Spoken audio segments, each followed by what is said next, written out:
we go. Well, welcome to everybody and good afternoon. I'd like to welcome the board members, officers and members to this public viewing on YouTube of the Avon Pension Board. My name's Nick Weaver and I'm the chair of the board. I'll just formally call out the names of the other members and ask them to confirm they're present, please. So Helen, I've seen you and you're here. So hello, good afternoon. Yes, hello. Hi, hello, hi. Steve, good afternoon too. I saw you earlier. Good afternoon, Nick. Hi, good afternoon. David, hello and welcome. Hi, it's nice to see you. David, good afternoon. We have apologies from Mark King, and I think neither Tony Whitlock nor Pete Sloman have joined us yet. So I'm hoping it's an interactive session, but if everyone, beg your pardon. Jeff Ring's just joining us. So if I could please make people aware, if we can please try to aim to keep background noise to a minimum and talk when we talk things through, and please maybe mute your mics when not using them. If you would like to speak, then please make it known, maybe through you typing MIS, may I speak in the chat. If anyone does need to leave, then please let me know, and if they come back, then I'd appreciate that too. Thank you. If we do need to take any votes, to speed things along, I'll assume a majority position.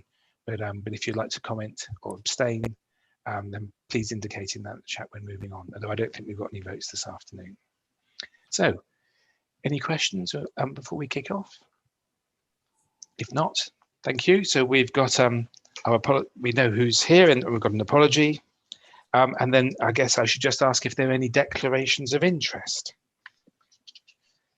I'm seeing lots of shakes of the heads, so I don't think there are. So that's perfect, thank you. And there's, moving on to item 4, there's no urgent business. And in fact, under items 5 and 6, there are no public statements from either, any statements rather from either the public or councillors. So if we could please move on to item 7, which are the minutes of our last formal meeting on the 13th of November. Does anybody have any comments? Very quiet. I'll take that as a no. So if we can, we'll record those as being correct. And then ask Kate to please help us through item 8, the regulatory update, which I think is a fast moving target and is possibly moving on a daily basis.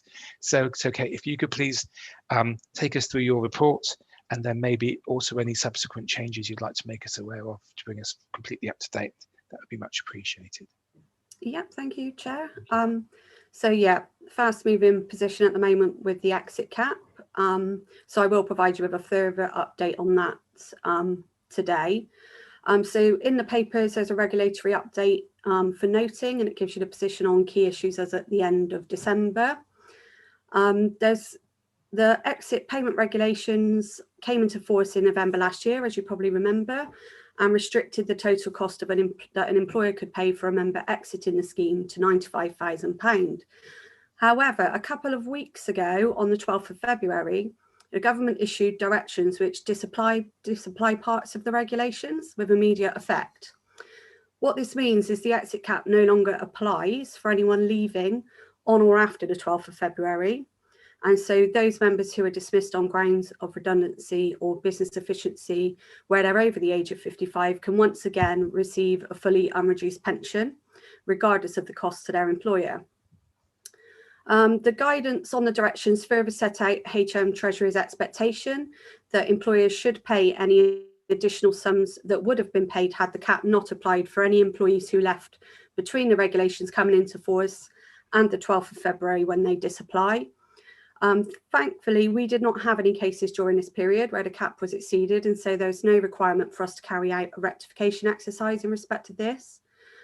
So that's good news. However, we do understand that the government will look to legislate again to tackle unjustified exit payments, and that a revised cap could be in place by the end of this year. And MHCLG will then further launch a consultation on changes required to the local government pension scheme as a result. So that kind of brings you up to where we are with the exit cap at the moment. And one further update that I thought you might be interested to hear is that the Phase 3 Good Governance Report has been published on the Scheme Advisory Board website, along with the board's action plan, which has been submitted to the local government minister for consideration. So they await a response to that, but they're hopeful that it will be a positive response. There's no more kind of significant updates to take you forward on at the moment. So unless you've got any questions, happy to answer any questions on anything in the paper or the developments. Tony? Sorry. Thank you. I think, as you say, Tony's got a question, and then Steve too. So, yeah. I think, Kate, thanks for that. I think it was just a clarification, really, because there were a number of judicial reviews in train, which were due to be heard in March. Do you know what the status is of those now? Are they going ahead, or are they suspended? Are we aware? We haven't heard anything on that. We believe they potentially are still going ahead. I think the unions were making a decision on that, but we haven't had any clarification as far as I'm aware. Okay, thanks. Steve, you had a comment. Yeah, just a quick question to Kate. Kate, you said they were likely to reintroduce the cap later in the year. Do we have any intelligence on what that cap or the changes were likely to be? Is it just could be an increase in the cap, or do we know whether it will change anything else fundamentally, please? Unfortunately, at the moment, we have no inkling as to what they might decide to bring back in. I suppose if the judicial reviews do go ahead, then that could impact on what they decide to bring in. But no, at this moment in time, we're not sure what that will look like. Okay, thank you. I think it was all a bit of a shock, wasn't it, Kate, when the announcement came out? I saw the word disbelief appear quite a lot in quite a lot of comments. Yeah, absolutely. We had no knowledge that this was coming, so a complete shock. But the good news, I guess, is you haven't had any cases which breached it. And so resetting things, has that proved difficult? Have you had, because were you having to change the way you calculate the strain charge using different factors? Yeah, absolutely. So thankfully, when we put processes in place for dealing with the 95k cap, we put additional processes in on top of what we already have, and additional information sheets for members, rather than amending all of our existing letters to incorporate it, because we would have to do that again when the further changes to the LGPS happened. So thankfully, from a process point of view, it's not been too bad. It was just a lot of wasted effort and work from a lot of people. With regards to the strain costs at the moment, the actuaries advised us to just carry on with what was implemented, and they will carry out a review at some point and provide us with any guidance on whether we need to move away from that again or not. So it's not been too bad. We are very lucky that we didn't have any cases in that period. That's right. And in terms of doing that calculation, you're doing it exactly as kind of it's specifically done for the Avon Pension Fund, in accordance with what the actuaries told you to use as in terms of calculating that cost of someone leaving early. Yeah. Oh, thank you. Fab. Thank you very much indeed. Any further questions for Kate? You made that very clear. Thank you. Never let it be said the LGPS is boring or unexciting, I reckon, because it is fast moving, isn't it? It is, yeah. It's incredible. Is there any further comments, or can we please, can we kindly note Kate's report? And thank you very much indeed, Kate. Thank you. Thank you, Chair. Jeff, on to item 9, please. If you could please take us through the fund and employer performance, that would be great, if you wouldn't mind. Thank you, Chair, and good afternoon, everybody. Yeah, it's this is the admin report which takes us up to the end of December. Now I'm aware that we had our last meeting around about the 28th of November. So when this paper was put together, it's literally I think only just a couple of months on, which is about right. But it just seems that we haven't moved on very far as the reporting goes. Hopefully you've all had a chance to read through the report and digest the various appendices. So I'll just kind of take you through some of the key areas. For the performance on Appendix 2, if we can kind of jump into that, I'll just say that we've carried on pretty much under the TPR guidance of ensuring that we complete our critical cases at the moment. So we're continuing to work remotely. Nothing's changed there as with everyone else in lockdown. So we've kind of focused around the critical side of things, to ensure that we're getting the payroll paid and our members are being covered off in that respect. To kind of sort of highlight that, our focus is around retirements and death cases, so that's kind of coming through on the performance when we're looking at measuring against our internal SLA charges. There has been little movement since the last report, in as much as the focus is around those areas, and we're seeing a little bit of lag behind on refunds and transfers.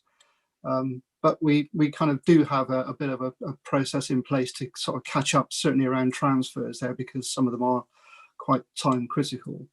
So, you know, we are kind of keeping on top of things as much as we can through that. But when we compare our performance with the sort of national standards, we're pretty much in line or ahead of what we should be doing there. Some of the issues around some delays are the fact that we've got restricted access to the office. We're not always in the office now to necessarily print things off. Obviously, we want to get towards a digital platform, so we're not going to be printing things off as much as we do at the moment. That's some way off yet. But that has caused a bit of a problem, particularly with getting some of the communications out in time, so particularly around transfers. Any questions on our performance before I move on to the employer performance side? Hello, Helen. Oh, sorry, Helen, you're muted, Helen. I'm unmuting. Okay. Yeah, I just wondered with, understand, you know, this report is only shortly after your previous one. And I just wondered, were you getting the feeling of people being, I'm talking about members being unhappy with any of the, I mean, it may not have gone to complaint stages yet, but are people getting a bit frustrated with some of the delays that are around? I think we're probably seeing a slight increase in some of the negativity coming through. I may need to defer to Anna, perhaps, who might have more of an up-to-date comment to make. But we tend to find that, but unfortunately, we now rely on digital feedback. Whereas previously, with retirements particularly, we used to send out a communication to members to complete and fill in. Now it's very much done online. You don't necessarily always get the positive feedback as well as the negative feedback. It tends to drive negative feedback more than anything else. But I'll ask Anna if Anna's got any update on just member feedback generally. Well, we do get positive feedback, Jeff, on the odd occasion, but it is. I wouldn't say our complaints have gone up any to any degree, but there are a few niggles going on about the length of time that things are taking, and that's just one of those unfortunate things. And most of our, you know, esteemed members are quite understanding of our situation. So when you speak to them and you explain the situation, they do generally accept the process, even if they are slightly frustrated about the length of time. So, yeah. Right. Thank you very much. Thank you. Thanks, Helen, and thank you, Anna, for that. Moving on to the employer performance. At the moment, we're only reporting on the receipt of retirement cases, so that tends to remain pretty much it is where it is kind of situation. We are expanding our reporting on employer performance by way of what we're getting through by monthly returns through our iConnect. And that hopefully will begin to come through, and I'm hoping we'll have some reports ready for you when we get to June, or the next meeting anyway. But what I will say is where there is a lag in getting employer data in, it does invariably have an impact on the member services team, because we haven't necessarily got that information to work on. And we have had a couple of our key employers having a bit of a delay in submitting their monthly returns, and I think that goes back a few months and is mainly caused by either some changes within their data criteria or potentially changes in payroll. I don't know, Claire, if you can just update on that on the iConnect side. Yeah, sure. Hi. So the issues we're seeing at the moment are there's two, your employer submissions. So we've got Bristol City Council, who's our largest employer. They changed their payroll providers in last April, and they've been submitting their data by iConnect. And we've just, through analysing their submissions, we found a few errors with it, and we've been working with them to put it right. So every time we find an error, we go back to them, maybe not accept the data, and then they've got to go back to their payroll provider to correct an extract, so how they would extract the data. So we're seeing a slight delay there. So they're about 2-3 months behind. And then the other issue is payroll providers. So we accept submissions of data on a monthly basis from a company called Strictly Education, and they sort of represent quite a few academies and multi-academy trusts. And again, they're not the scheme employer, so we don't necessarily have the power to tell them what to do, but they're the ones that sometimes cause us the bigger problems. But we're pleased that we have caught up with all the payroll providers now, so we're up to date other than the Bristol City Council extract. But yeah, so reporting is getting better as month in, month on at the moment. And Hayward's are starting to give us better tools within iConnect as well. Thank you. I think Tony wanted to say something.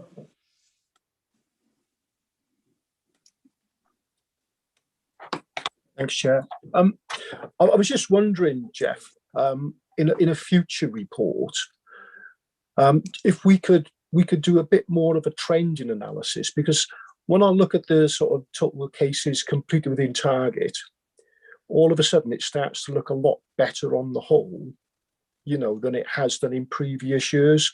And whilst I think we're only looking at, 3 or 4 quarters at any one time, if we looked at the trend over, say the past 5 years, that would give us a sort of really good indication overall whether the quality of employee performance is actually really improving or not. Because I think, that it will fluctuate, quite a bit, within year and within shorter periods, but over a longer period, it might give the board a better idea of the kind of trends which are taking place. On the face of it, it looks, pretty much like a lot of our unitaries are actually improving quite significantly. But actually, I'd like to sort of see to evidence that really, I guess, over that longer period. Yeah, certainly we can do that, Tony, because we've been gathering this information, as you say, for over 5 years. So we can probably give you a better picture of how that data provided from the employers has improved over time. And I don't think you necessarily always get that when it's only a shorter period that you're looking back over. So we'll pull something together and put that in the next report as a bit of a summary of over the recent more long-term past, I think, to show a better direction of travel. That'll be fine. The other area really around the data improvement. This is where we analyse data received and the quality of that data in line with what the pension regulator requirements are through common and conditional data. We divide, I think we may have mentioned some of this in the workshop recently, but we devised our own reports some time ago, and we're still working off those quarterly. But what we will be doing is moving more in line with the report that has been recommended by the TPR through the LGA work now. So we just need to kind of align that report with the current report. So one replaces the other. Well, we don't want to be duplicating reports going forward. So again, I'm bringing into play also the report that we get annually from our scheme actuary, which gives a more high-level employer sort of data report, so we can flesh out liabilities where they sit and where we can target some of our work to clear data down. So I think had we not been in this situation of working remotely, we would have made some more progress on this, but it's kind of, we've just been trying to keep the wheels moving at the moment, but we'll move back onto that over the coming year.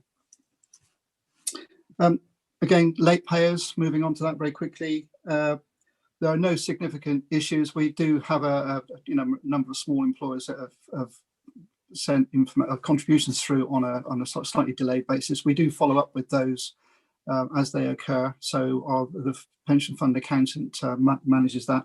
But we are engaging with our top 34 employers, which covers about 80% of the fund.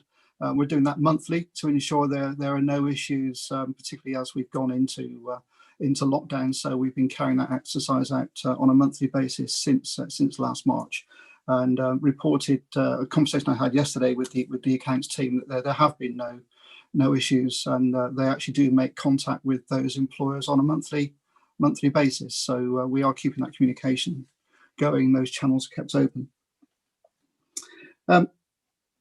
Just to mention resource, it's an ongoing issue with the administration, in as much as we never appear to be fully resourced, no matter what best efforts of the service managers are to try and get the resource and recruitment up. I think the last time we spoke in November, we had something like 11 posts vacant. We have had some recruitment since then, as recently as last week. But we still have, somewhere in the region, I think, probably 8 or 9 posts still vacant. And on top of that, we are also looking to recruit in additional resource to support the McLeod exercise as well. Despite the fact that, we know there are lots of job losses around the country, we do still find it quite difficult to attract people into the service, which is disappointing. But we're aware that we are in a financial kind of area, and there are other opportunities out there for others. And at the moment, we've almost got one team on the member services side competing against the employer services team. So where Anna's had a couple of people come forward for interview who look quite promising, they've actually then gone and taken up a role on Claire's team on the employer services. So it's good to have some healthy competition, but we're it's not really doing us any favors to get our full complement up and running. But we do have a good training program in place for those people that are coming through, so that's working really well, and it's been in place now since the summer. And that is really paying dividends. And I think we want to really take that forward and develop that role as we sort of move into the next year or so. So yeah, don't think I have anything else. So any questions on that paper there from anybody? I think you've updated us in the past, Jeff, in terms of how people feel about this ongoing situation, but it seems to have got more and more relentless. But how are your teams coping in terms of this continuing working at home, which may well happen, may well continue for a fair while longer? Yes, it's an interesting one, really. We've actually just completed a survey in-house of which we only got the results back for on Monday. So we surveyed all the administration. Interestingly, we're at a point now where I think if we'd done this survey a year ago, we would have had a completely different set of answers. But I think we're finding that people are used to working from home now. Where that may work in some respects, I don't think it really supports something as big as the Avon Pension Fund and the administration, which needs to have some kind of cohesive time together. We do need to strike a happy balance, I think, going forward on this. I think there is an issue with stress levels. Clearly, and I'm quite open and honest about this. I think at a management level, I think this has become quite stressful now across all managers. I think whether you have a big team or not, it is relentless. This particular situation whether you're managing people or you're just managing regulations or workload. Yeah. Thank you. Yes. Sorry, Chair, if I can, I think Jeff's absolutely right. The survey seems to suggest that staff are sort of getting used to working in this way, but I think the key enabler for that is all the work that the managers do. Because I think they are the kind of the meat in the sandwich, really. They're in this unfortunate role that they're very technical, but also they've got their people management responsibilities, and the people management responsibilities have significantly taken over, that that time that they have, really. So it creates an awful lot of pressure for the managers, and we are seeing that quite a bit now. And it's obviously not just in pensions; it's right across the council, really. So it's the biggest challenge we face now is if once we come out of COVID, but actually flexible working continues, is how we change our management arrangements to accommodate, really.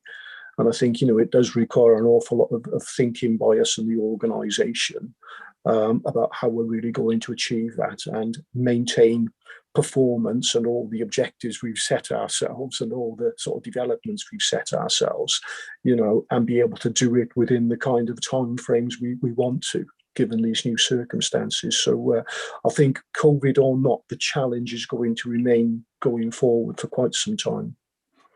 Thank you. If I may, yes, of course you may. Yes. If I may, I'm taking it as a council-wide thing. We've done surveys on Bath and North East Somerset Council. There is hopefully a happy unison with people, that we have people working at home who really like it. People miss the social contact and everything else.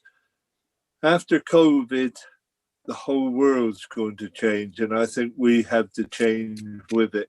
We have to listen to our staff and to our managers, and try and get the best that we possibly can between the home working and actually having them in an office. Thank you, Chair. Thank you very much. Thank you. So, any further questions for Jeff? I mustn't dominate or bombard Jeff with too many questions. But Jeff, a final one.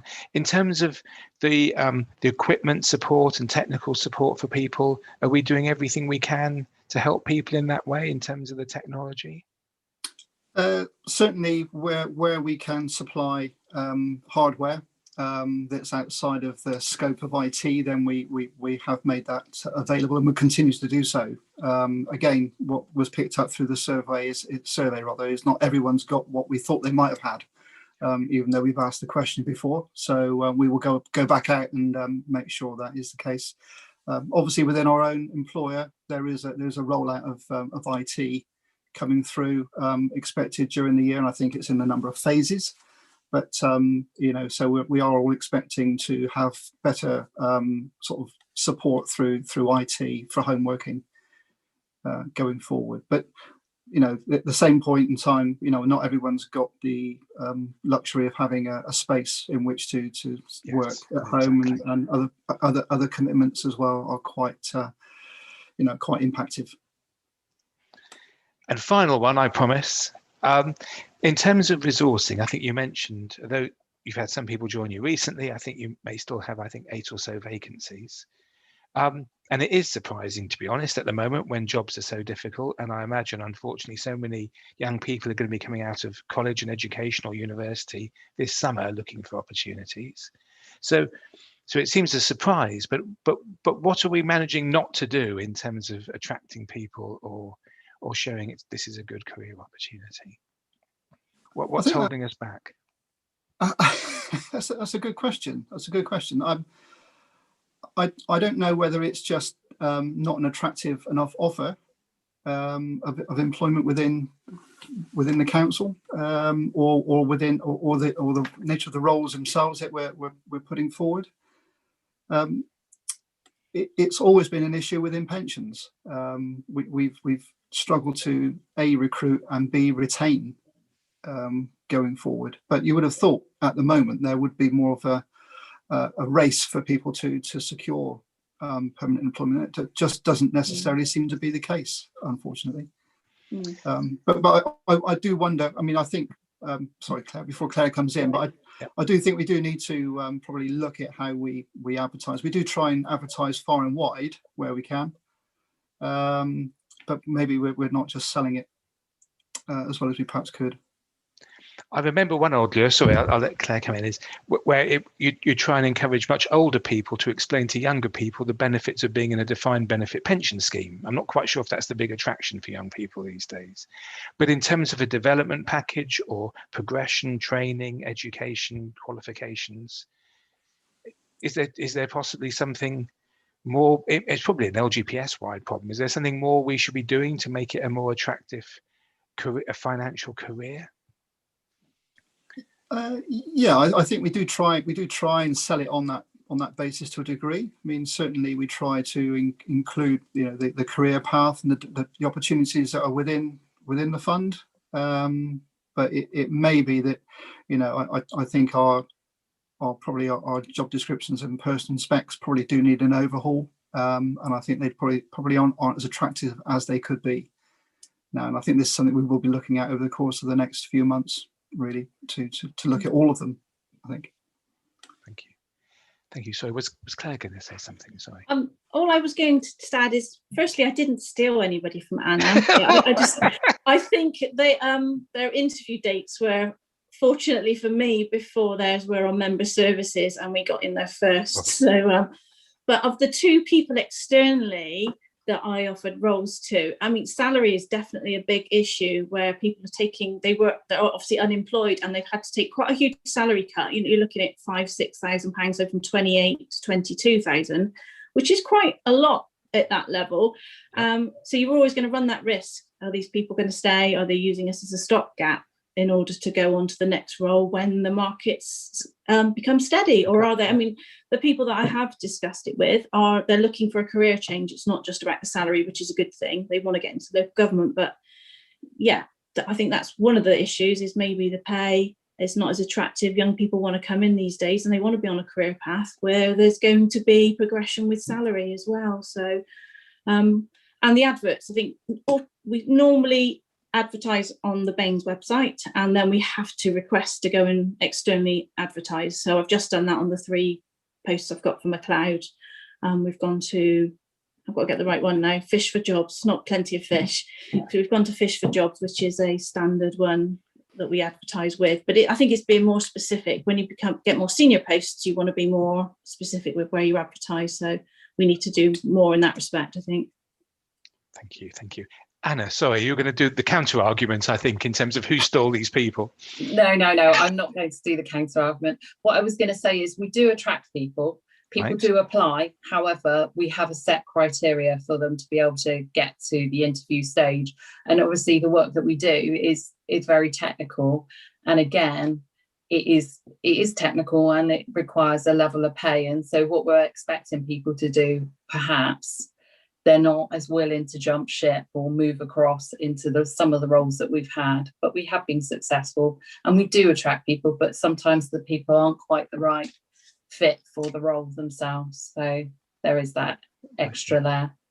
And sorry, in terms of that hurdle, is it an academic hurdle such as maths, or is it experience, or what kind of things are they? It is the experience. I mean, we do say it is a desirable, but it's having that financial background experience and having that basis, especially with the more senior roles within pensions. It's very difficult to bring someone in without that experience and knowledge. So, but I guess the ideal then, and sorry, I don't want to dominate, would be to have homegrown people coming through, having a cohort of people who joined you 3, 4, 5 years ago, developing that expertise, training, knowledge, and then moving up. And if you can't bring them in from outside, I guess you want to grow your own, presumably. We do, and we have been. So yeah, but it's very fast paced at the moment. So yeah. Thank you. I mustn't dominate. Any further questions or comments from anyone else, please? Steve, so we've skipped the MIS thing, but I'm getting good at looking at the screens. Steve, what would you like to say? Sorry, Chair, I should have done MIS. No, not at all. I totally understand the issues with taking people on in this type of role. I mean, is this an opportunity? And I'm sure you've looked at this, but does that mean we can take on more apprenticeships if we are trying to grow our own? Can we take on more younger people in lower graded roles and build them up through a career path that perhaps is not open to them at the moment? Because I understand the technical side of it, but I'm a simple soul. I doubt if I could come in at my age and do a role on a pensions, because it is quite technical. So one way of looking at that is, could we look at taking on more apprenticeships and putting younger people through that progression scheme? I'm sure you've looked at it, but I'd be interested in your comments. Can I answer that, Tony, Chair? by all means. Because we have taken on apprentices in the past, and we've had very, very mixed success. And I think some of that mixed success comes from the cohort of apprentices, you know, the pool that we get to choose from, really. And actually what we really need is a much higher quality pool to start with. And when I say we've got mixed success, I don't mean it's just with the pension fund. I think it's with all of our apprentices within finance that we've taken on. So I think, you know, there's almost a benchmark which we need to exceed for people to be considered for that kind of apprenticeship role. One of the things that Jeff and I have been discussing is actually to have a higher level type of trainee position within the organisation, which is much more attractive to the kind of graduates to come in. So it's almost like a management trainee type role or a technical trainee type role.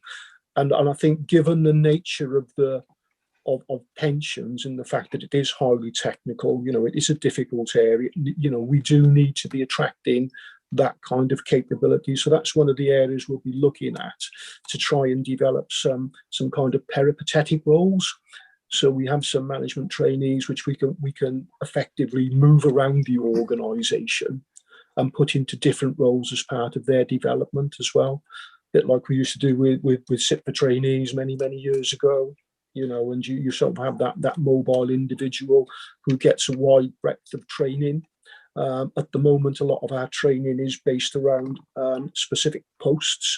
So people are actually in post holders, they've got a full-time job and they're doing training. You know, we pay them to do training, but actually changing the emphasis now that they're trainees first and workers sort of second, I guess. And actually we sort of then change that balance as they develop and they get more qualified as they progress through their qualifications. And that might actually give us a better cohort and a stronger ability to retain staff as well. Thank you. Because I think some employers offer even graduate apprenticeship schemes, don't they? I think, Yeah. which is, Yeah. and clearly you're in a very strong place because you've got some excellent educational establishments around you within a few miles all over the place, haven't you? So you'd imagine there are a lot of young, bright people who are keen to start off a career. I think that's what we want to explore now. You know, and I think there will be a room for sort of your ordinary apprentices, if you like, your school leavers, but I think we need to start to try and attract some of the graduates in as well. Thank you. Helen, sorry. Helen, you have a point. Oh, you might be on mute. Yes, unmute. Yes, I think this has been a very interesting discussion, and it's actually reminded me that when I worked at the Bristol City Council, I did manage a graduate trainee scheme, which was basically what you've been talking about, where you brought in trainees who were management trainees, and they were given work experience in 2 or 3 different areas of the council. And the majority of them went on to have very, very good careers in local government. You know, because they were given the breadth and they were given projects to work on and had to deliver on them, it gave them a very, and because they were highly motivated, it gave them a very good intro into local government. And the other aspect that the discussion reminded me of is that with the welfare rights organisation I'm involved in, we have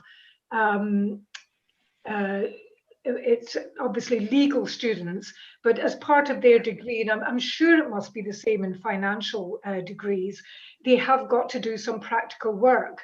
So we effectively get the benefit of maybe a dozen trainees a year to do high quality work for us. They benefit, we benefit. And I would have thought that there must be the opportunity within the Bath area to potentially have an undergraduate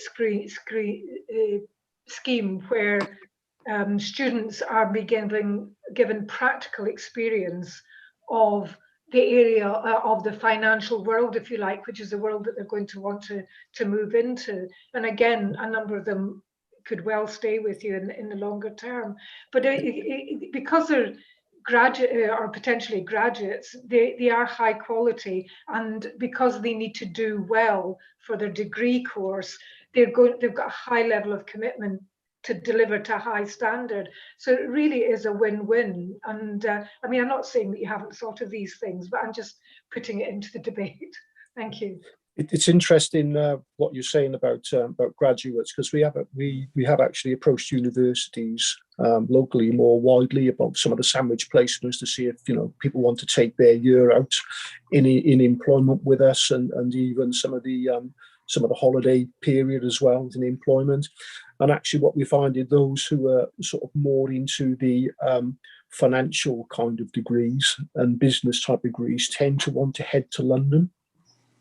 That's where the money is, so there is a within the southwest, for those kind of skills area, there's a bit of a brain drain towards the big city, for all of those graduates in the first instance. Whether that changes now because of the new working environment we're entering into, then that might be an opportunity to go revisit it. But yeah, we have tried that in the past, and we're competing with an entirely different market then. When it comes to London. But what I would say in terms of the undergraduates is that you need to put a support system in place so that they feel that they're supported as they're going through. And I mean, if they've got to do some of their training when they're, say, at Bath University or wherever, they will have to do it relatively locally. So if they're given a sort of tailored package for them, I would have thought it was very attractive. I mean, the organisation I'm talking about is a tiny, tiny organisation, and yet we've still managed to get something like a dozen undergrad legal people every single year, and it's proved incredibly positive on both sides. I think that the issue is on the finance side, for the kind of finance professionals or future finance professionals we're looking for. Certainly in other areas, they managed to get undergraduates in things like marketing as well, and sort of some of the other sort of less technical areas. So yeah, it's worked in other professions, but finance seems to be a bit of an issue, really. Thank you. Well, I'm sure there are lots of ideas you've got underway and exploring lots of options. So thank you. I think that was very useful. So if we could please note Jeff's fund and employer performance report, that'd be much appreciated. I think item 10, the information is rather fresh, and people haven't had a chance to properly look at it yet. So we'll leave the SIP for benchmarking for next time, if we may. That's looking at how various funds, comparisons between how various funds do things in terms of cost and performance. But we'll leave that item for the next meeting, if we may. So Tony, I think that passes over to you to ask you for an update on the investment pool. Brunel, please. Yeah, sure. Thank you, Chair. It's been a bit of a busy period for Brunel. I think it's always busy for them as we go through transition. So there's a couple of areas I want to talk about. First of all is the transition. It sounds like 31st of December, Avon had transitioned about 3.3 billion. So we're talking about sort of coming up towards 70% by the end of May. I think we will have transitioned everything. So everything that can transition, that is, and I'll just come on to that in a second. We've still got to make some commitments to private markets, which includes private debt, secured income, and some renewable infrastructure. So those commitments will be made, I think, through the year and into next year, as well as these organisations, the private investors, develop their projects and products for us to invest in. What that will do is we'll leave the fund with sort of some legacy assets to run down. So unwinding our property portfolio and unwinding our hedge fund portfolio. And we'll be looking at how we actually do that with the investment panel later on in the year. Because obviously some of these portfolios have got long-term investments in, these assets are hard to liquidate in certain circumstances, and actually what we don't want to do is to sell them cheaply, in effect. So we have to manage them quite well, and we'll be retaining that rundown portfolio for a while, but it's potentially not going to be very material in the scheme of things, really. that's probably where we are with transition. As far as the rest of the funds are concerned, then the rest of the funds within the Brunel portfolio will probably complete their transitions this year. We're expecting that to happen. So, you know, this means that Brunel will then be moving into much more business as usual. The client group are working on developing the performance reports, which I think is quite a challenge for the different clients, because they've all got very, very different requirements. They all want to understand different levels of detail, because the committees are all operating at slightly different levels and have a slightly different view of their own roles and what's important. So I think, you know, client group in trying to coordinate and corral some of that, and Brunel in being able to respond to that, are going to find it quite challenging. And I would imagine that the performance reports will continue to develop over the next 12 months or so. Aligned to that is our own strategic monitoring reports, and we're working with Mercer's to look at how that will develop as the sort of transition continues to move that responsibility from our consultancy to Brunel itself. So there is quite a bit of work going on in the background on how reporting itself of the asset performance will be managed stroke presented in future. So that will slowly change over time, but the investment panel will obviously be heavily involved in sort of setting out their requirements as well, and making sure that we do have all of the governance arrangements in place to maintain that oversight. Onto the Brunel board, and there's been a few changes at the Brunel board. The oversight board with the shareholders agreed a new board structure, and that effectively increases the number of non-executive directors to 5. So that gives a board composition of 9, which means that the non-executives hold the balance of power on the board, which is best practice really, which is quite good. As a result of that, there's been a few resignations for, I guess, personal reasons within the board. So 2 non-executives have left. So we're in a process of recruitment. We've recruited a new shareholder non-exec, and the process for the other 2 posts is in train at the moment really. So we're expecting some, you know, that progress to be resolved over the next month or so, and hopefully we'll be able to give some announcements then from Brunel in the coming weeks. There has been a new investment officer, so a new chief investment officer, David Vickers, joined I think just before Christmas, so he brings a wealth of experience to the role, and he's already been actively involved in some of the oversight board meetings and some of the other meetings which are going on, which is really good. As far as the oversight board itself is concerned, there is a new chair, who is Robert Gould, who is on the pension board of the Environment Agency. And he takes over from Rhys Theodolu, who is actually stepping down as councillor, full stop. And Ray is from Gloucestershire, so he'll be effectively stepping down. So that transition has been made. The oversight board has been quite busy going through the governance review, and the first element of that was to revise the shareholder agreement. So that now is going through the formal signing off processes in the form of a special reserve matter, which needs to be signed off by the shareholders. That's pretty much mostly technical. So that is updating the sort of the existing provisions in there to bring them up to date with regulations.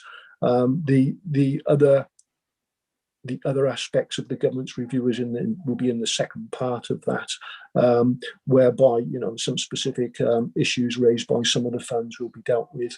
So that work will be ongoing now for the next few months, but we'd hope to conclude that really by the summer. As part of the review, a new performance review process has been agreed in respect of the chair of the Brunel board, and in respect of the shareholder representative as well on that board, and that is in train for the chair at the moment. Obviously, we've just appointed a new shareholder, Ned, so that it's a bit premature for that. But so that's an annual review process, which will ongo now every year, and that will be undertaken by by the chair of the oversight board, but obviously being fed with plenty of input from all of the shareholders and the oversight board members.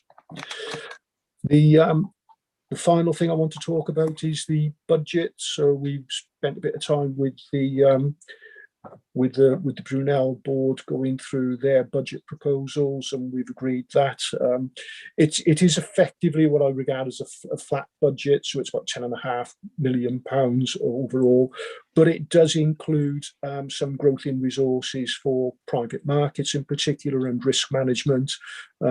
It's already strengthened its communications arm as well. And as a fund, this is really positive for Avon because it's moving more money into the private markets area. But also we are monitoring that, and we will sort of be pushing Brunel to sort of actively ensure that they do have sufficient resources to manage what actually is a very complex area when you're trying to manage 10 funds, investment strategies really, and engage them on an ongoing basis. So I think as we move through transition and into business as usual, we will then start to see how effective their resource platform is and whether or not there need to be further changes then. The work going forward post-transition and work which has already started is going to focus obviously on climate change, I think, and looking at how the individual portfolios can actually achieve that 2 degree kind of threshold and potentially that 1.5 degree threshold as well in temperature rises, and actually achieve that reduced carbon footprint as well.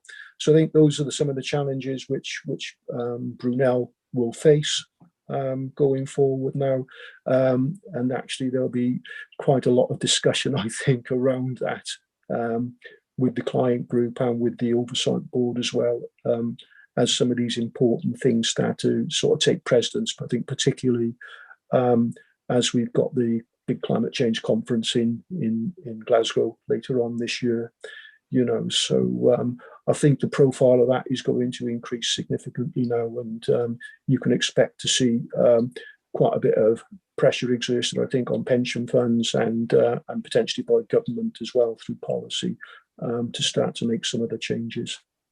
So I'll leave it by there, Chair, and I'm happy to take any questions. Thank you. Any questions for Tony? Maybe I can kick off with the first one. Tony, one of the reasons for the creation of the pools was to deliver investment fee cost savings. Is that on target? Are you quite happy with how that's progressing? I think the answer is yes. So at an individual portfolio level, as the portfolios are sort of go out to market and we get the results back, there is a thorough analysis of whether or not the portfolio have made savings. And on the whole, I think generally they do, 1 or 2 haven't. Individually, the overall saving might not be a saving for individual funds, depending what their starting position was, because we've all got different starting position, different performance arrangements with investment fund managers. So, it's entirely possible, and I think this has actually happened to Avon, that there might have been a fee saving overall, but actually we haven't made a fee saving. Yeah. What I would propose to do once we've gone through the transition process is I'm going to take a paper to the investment panel, I think, when I'm quite happy to share it with the board then, which actually summarises what that position is really, so we can see where we are. I think that the fee savings target that we had originally, which was based on the business case in 2017, it has been updated to take account of the some of the investment growth which has been experienced. And I think when we started the business case, we had some like £23 billion, which we expected to invest. We're north of 30 billion now. So there's been fund growth anyway, and so therefore that in itself will generate more savings. There's economies of scale. A lot of the portfolios have changed as well. So the investment strategies don't stand still. So kind of unpicking you know, a starting position from almost 4 years ago to actually work out, you know, what different component parts have contributed to the savings is quite a challenge, really. Sure. And I think it's quite difficult to actually prove one way or another now, because things have moved on so far. But I get the, you know, certainly I get the sense when we look at the individual portfolio construction, and then yes, there are savings within there, really.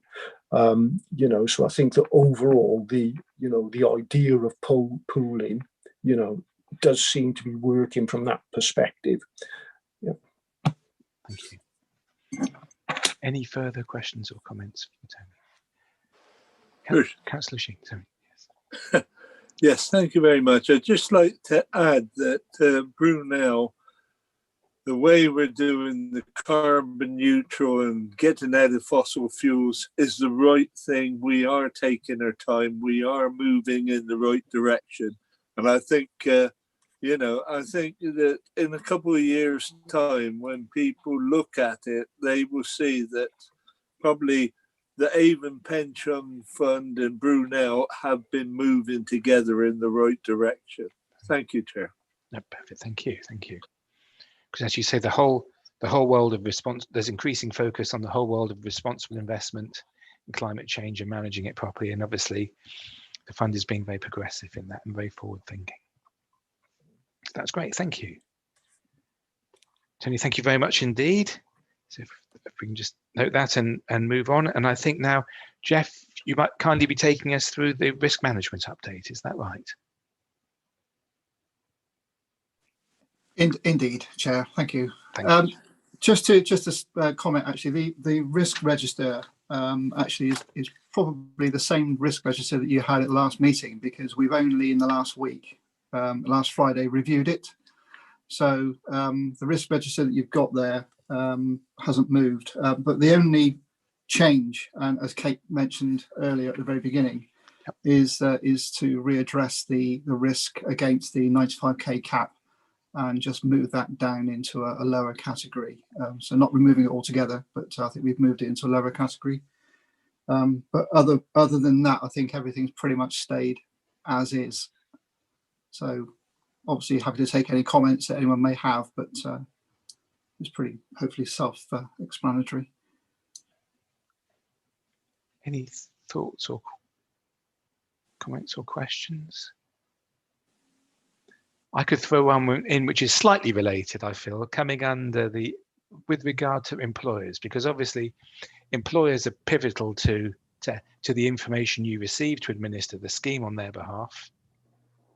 I was just wondering, following some of the comments earlier about people changing, I think Bristol City changing payroll provider and things like that, are we quite happy that employers are still taking full responsibility for their statutory duties and not trying to pass them off onto either their payroll providers or technology through, you know, saying, or are they Claire, I hope you're grinning, Claire, you might wish to comment, but I'm just wondering if we're quite comfortable in these tough times that employers are fully understanding their responsibilities to the fund and why they need to give us the information, whether frankly it be via iConnect, Pigeon, or whatever it takes to take us to make sure we get the information we need to fulfill our responsibilities too. Yeah, and I would say yes, it probably hasn't changed. You'll always get the employers that are less engaged than they should be, and we've got the employer relations team to deal with those scenarios and employers.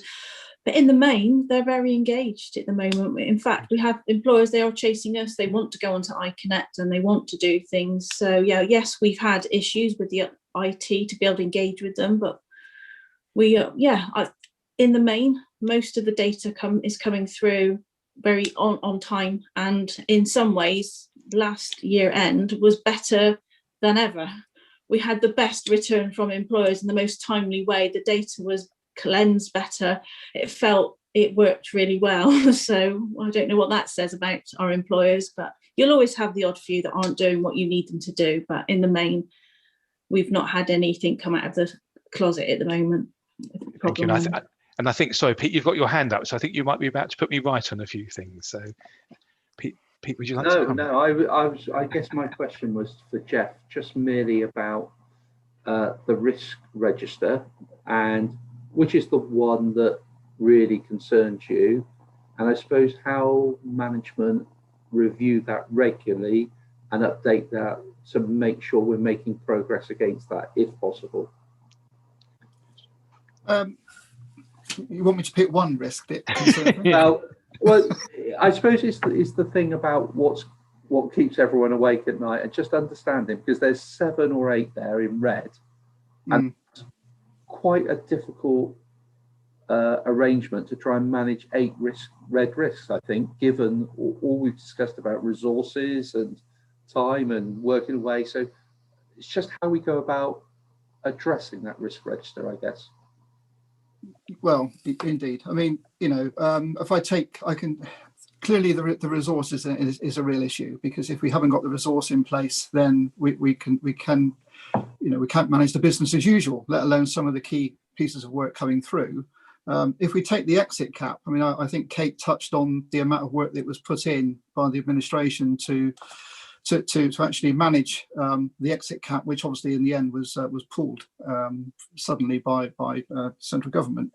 But that probably took, certainly particularly with Kate and a number of other senior officers, probably 2 or 3 weeks to actually implement all the necessary add-ons and all the communications going out to our employers. So that really does put a massive drain on kind of the whole that has such a knock-on effect onto everything else. That's one single piece of work that then becomes null and void, because I'm quite pleased the government have changed their mind for the time being, but it certainly caused a lot of work and distress to get through. And we've got things such as McLeod coming through. I mean, that's going to be probably the biggest change that we've ever faced, bigger than the regulation change going into the care scheme in 2014, because we're going to have to go back and review everything with our employers and manage the McLeod remedy going forward, whatever that might look like, and whatever time frame we're given to actually carry out the remedy. So all of these things, combined, as you say, we've got a number of red areas. We are doing, what we can to mitigate. You can't stop these things happening. You just have to put in place what you can to mitigate the risk as best you possibly can. Yeah, and I suspect Tony, but we just keep coming back to that resource issue, don't we?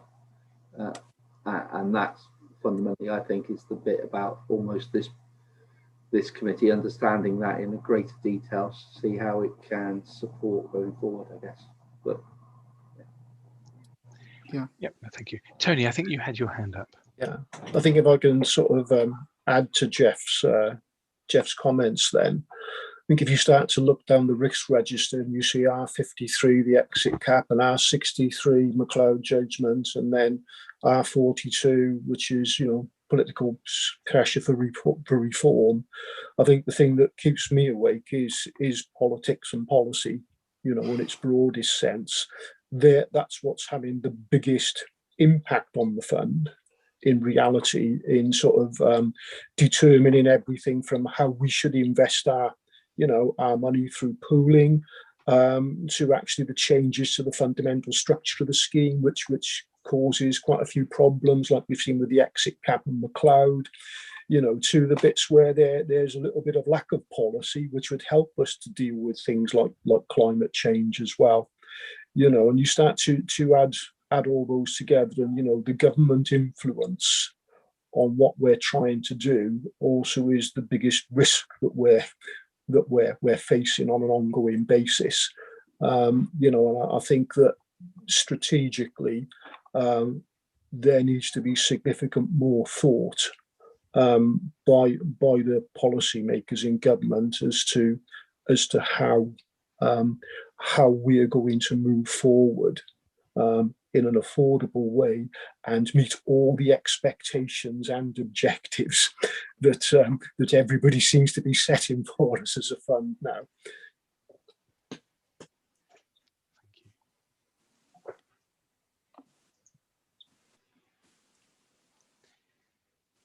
Any further questions or comments regarding the risk register and risk management? Nope. Well, thank you. So maybe we can move on to the board work plan and training plan, please, Jeff. I think, again, you're going to take us through that one. Yes, I don't really know what I was going to say, to be honest with you, but I think, I don't know whether, unless Jeff's going to chip in on this, but I think Carolyn is in the progress of looking at this going forward. But I don't know whether she was going to be taking any comments. Well, obviously, we're all welcome to take any comments from the board on the work plan as it's set at the moment. But I think there's further work to be done on the coming year in setting it. So how best should we move this forward? Do you think? Should we? So Jeff's got his hand up there. I beg your pardon. Sorry, Jeff.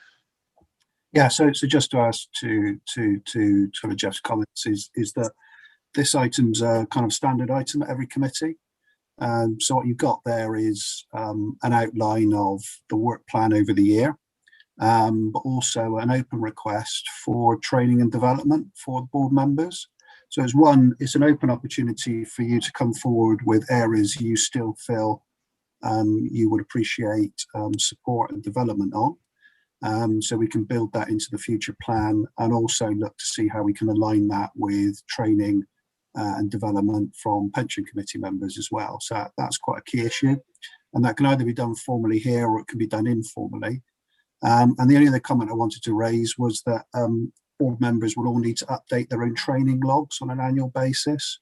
Normally we try and do that in the kind of financial years. It's not that rigid.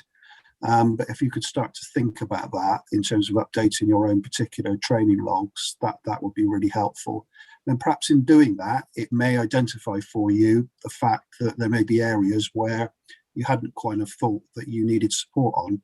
I know many of you have been attending various seminars over recent months and have found them really helpful, especially in this remote working arena. Actually, that works much more effectively, actually, doesn't it? It saves on all the travelling, etc. So again, we've been also using our informal briefings and our informal workshops to encourage learning and development as well. So very much it's an open item. It's always there on the agenda, so you can input in terms of both work plan items and requests for training and development. Any comments? Indeed. Helen, would you like to kick us off if you're happy to, because you've been very actively involved and you're still relatively new. I'm doing my training so that I'm as up to date as I can be and getting to grips with things. But I'd recently attended one of the SIPFA update sessions, which I thought was excellent. But some of the councils were saying there that they did joint training between the pension committee and the pension board. And, not saying to do it, but I just wondered if that was something that might be useful maybe once a year, because in that way, at least you would meet the people that were on the pension committee and they would meet you. I just wondered if that was something that had been done before or might be something useful to do. Yeah, I think that's either Jeff or Tony would be able to comment on that. I was just sorry. It's been an aspiration, hasn't it, Jeff? Sorry, Jeff. I thought I was on mute and I wasn't. Sorry. Carry on. So I think previously we certainly have had shared training events with pension board and committee around such things as valuation training. So I think as that comes forward through the cycle, that will probably be an opportunity there. I don't know whether, Tony, if there's anything else, but so obviously workshops, etc. as we go forward in the year. I mean, we do from time to time put in place joint workshops, and we've done quite a few of these in the past, over the past 4 or 5 years.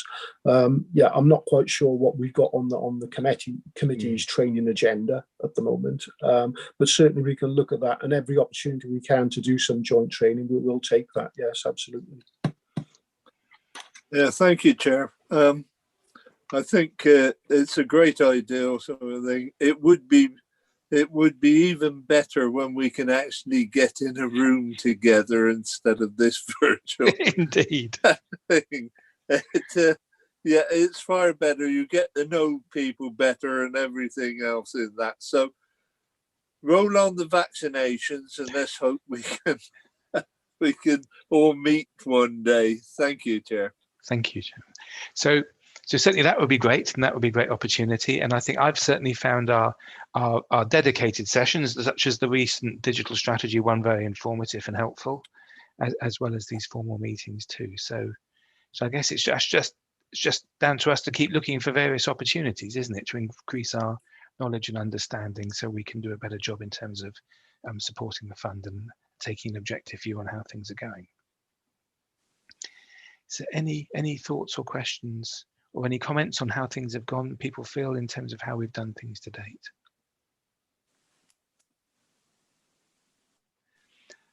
I clearly need to be better at looking around Zoom and looking. That's one thing I need to do. So there's lots of training opportunities at many levels, whether it's this different way of working. But any comments or thoughts, or nothing further for now? I don't think there are. So thank you. So I think that brings us to an end for our meeting. Nothing further from anyone. So I'd just like to say thank you very much for your participation. Thank you for being here. Thank you, Chair. And thank you for, and anyone who is watching, they were more than welcome. And I guess it's just to thank everyone